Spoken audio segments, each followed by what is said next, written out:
مسجد الجنة تاسك مسجد الشجر يمشي برابر ياس قدام قدام كدرخت النبي عليه الصلاة والسلام سلام دير النبي عليه السلام ने मगर डिगारा चुचीर सलाम दत पच्चू तो दिजागा नमूद मस्जिद इतनी बड़ी यार ठीक समझ में रहा खैमा ने कमरा रहा है सर के आरा मस्जिद शजर मन درخت से वक्त कि درخت आता अल्लाह नबी सलाम सही था बराबर और ये कब्रिस्तानी नाम चाहिए मौलवी कब्रिस्तानी नाम चाहिए जन्नत मोहल्ला انت جيت انت اللي كتبت دعاء زيارة القبور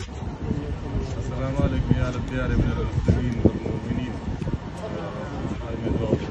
نسأل الله لنا ولكم العافية في الدنيا والآخرة